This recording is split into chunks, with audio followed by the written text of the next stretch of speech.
Madame, Monsieur, bonjour et bienvenue à notre magazine hebdomadaire d'information, ONU Magazine, le programme de l'unité vidéo de la MONUSCO.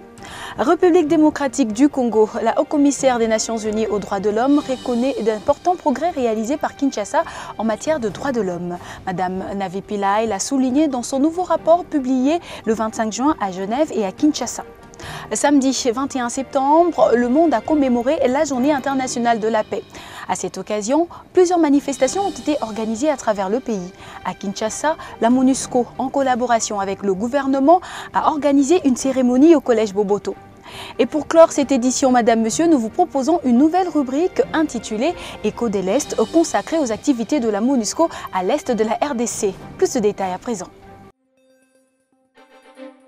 Dans son nouveau rapport sur la situation de droits de l'homme en République démocratique du Congo, présenté le mercredi 25 septembre devant le Conseil de droits de l'homme, la haut-commissaire des Nations Unies aux droits de l'homme, Navi Pillay, note d'importants progrès de la situation des droits de l'homme en République démocratique du Congo, et cela en dépit d'une nette dégradation déplorée dans l'est du pays. Ce rapport a été présenté par Navi Pillay devant le Conseil de droits de l'homme à Genève et publié à Kinshasa au cours de la conférence de presse hebdomadaire de Nations Unies par le directeur du Bureau conjoint de Nations Unies aux droits de l'homme.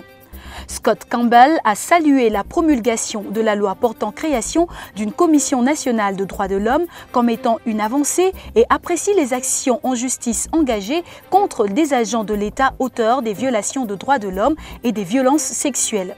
Voici un extrait de son intervention au cours de la conférence de presse hebdomadaire des Nations Unies de ce mercredi 25 septembre.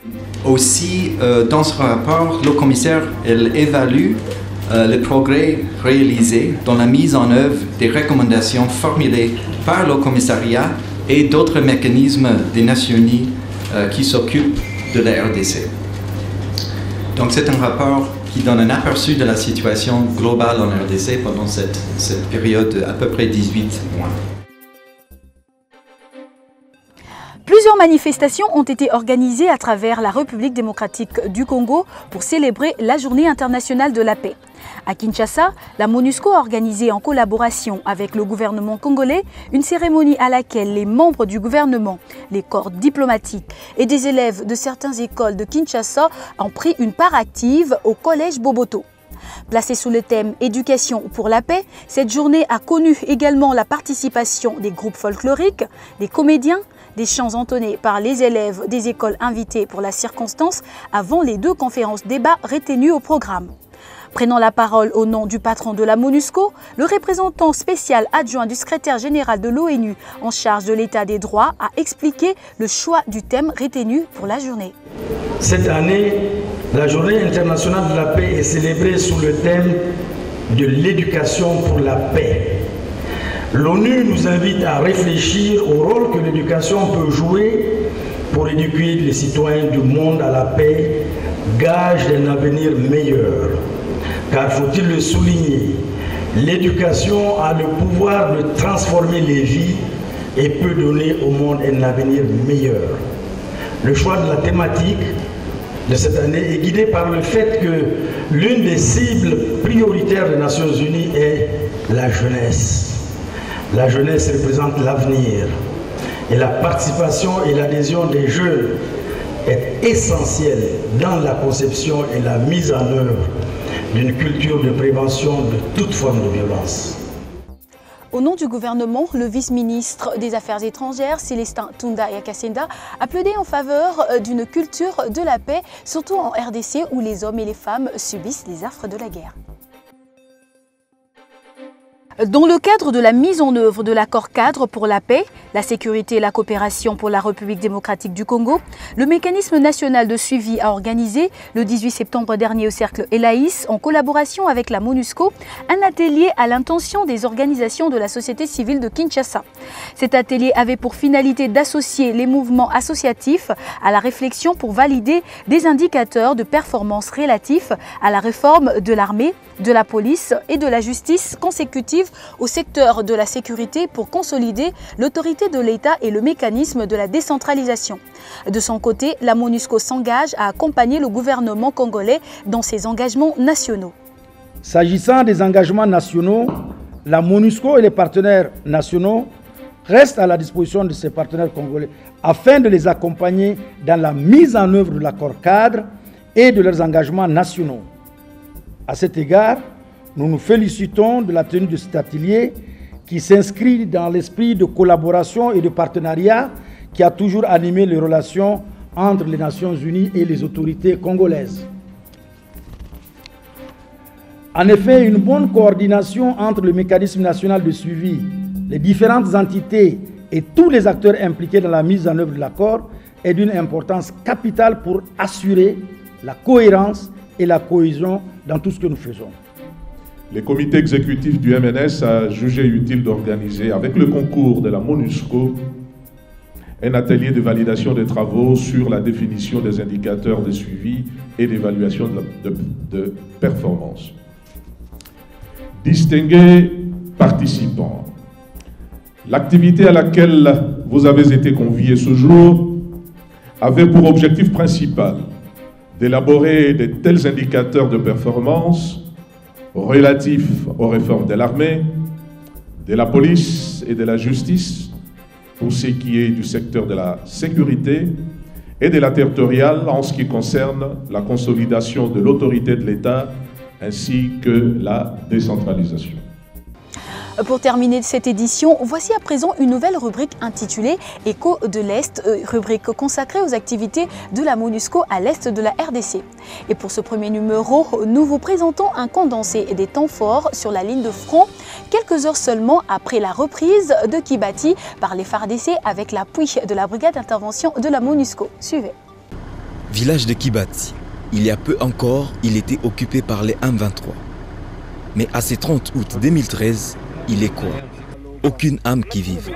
Pour une raison tout simple, ce matin encore, des violents combats opposaient les M23 au FARDC.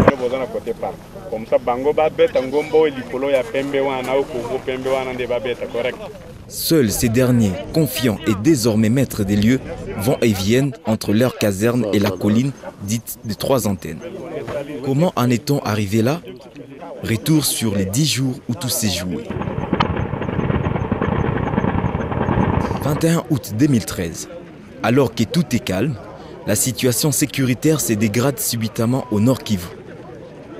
L'armée régulière et les M23 reprennent les combats à Kibati, occupés alors par le rebelle. La ville de Goma est visée par des tirs rebelles. Les stigmates sont encore visibles.